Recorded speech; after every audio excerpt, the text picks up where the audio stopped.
And welcome back to Newsmax Now. I'm Miranda Kahn with a look at some of the stories making headlines around the world.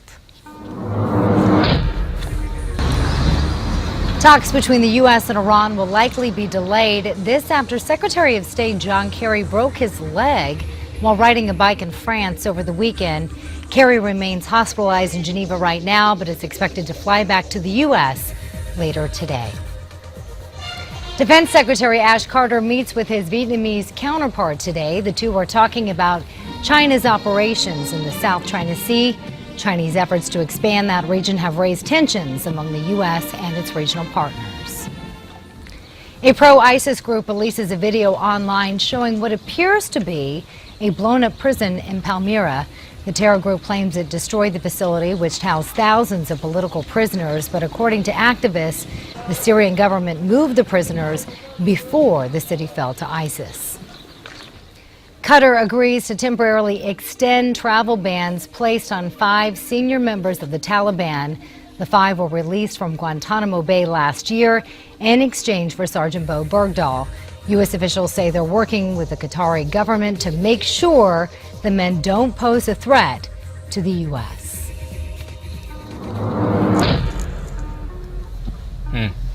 Glad to know that ban is going to remain in effect. But for how long, that's the question. I don't think anybody would honestly believe these guys not to go back to their native countries and cause trouble. It's not like they have jobs waiting for them at the post office or something like that. Meantime, federal officials also need some help monitoring ISIS recruits here in the United States. Agencies like the FBI are now asking local law enforcement to keep an eye on potential members, especially their activities on social media.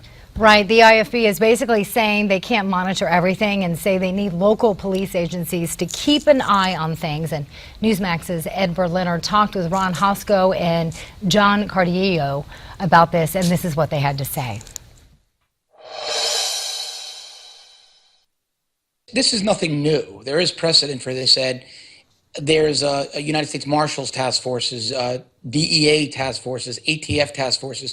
And like the assistant director said, the threat vector has changed and law enforcement needs to change with it. So I really don't think it'll stretch the departments that already have robust, say, cybercrime infrastructures. There's really no reason. In fact, it's very logical to develop cybercrime task forces in conjunction with federal law enforcement partners. But what you're talking about here is cybercrime. Let's make it very clear here that we're talking about an area of crime that in many ways has snuck up on a lot of people, because a couple of years ago we weren't talking much about cybercrime, and now we have William Bratton, the commissioner of the NYPD, saying he wants to add 450 more officers to the counterterrorism unit there.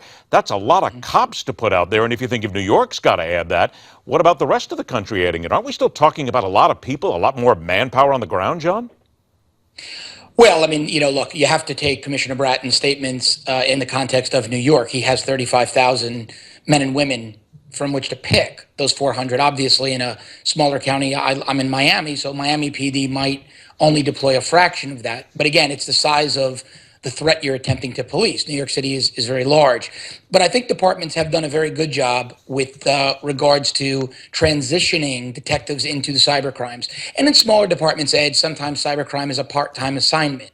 But the federal government has also kicked in Homeland Security funding to hire more cops, train more detectives, and, well, not so much to hire cops, but to train more detectives and to equip specialized units so we can move investigators into them. So I think we've done, since 9/11 especially, a pretty good job, and we'll meet this threat as it rises. You got to give a lot of credit to local law enforcement when it comes to thwarting these terror attacks. You look back to the Oklahoma City bombing.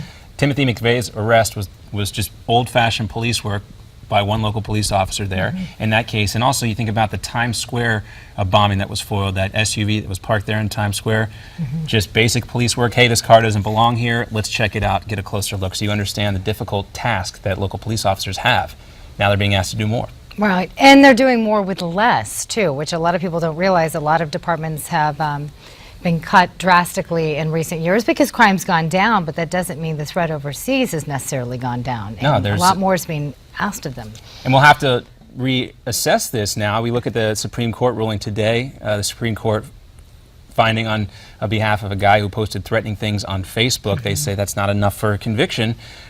Looking out for the First Amendment, that's important, but we have this debate going on. Where does the First Amendment end and your security begin? Yeah, it continues to go on, doesn't it? With all these Facebook postings that have been going on, people making threats to the president even, or just various other political officials. It certainly seems to be like the Wild West out there when it comes to stuff, and you hear talk within the U.S. government about how far behind the United States is in combating the online presence of these radical terror groups.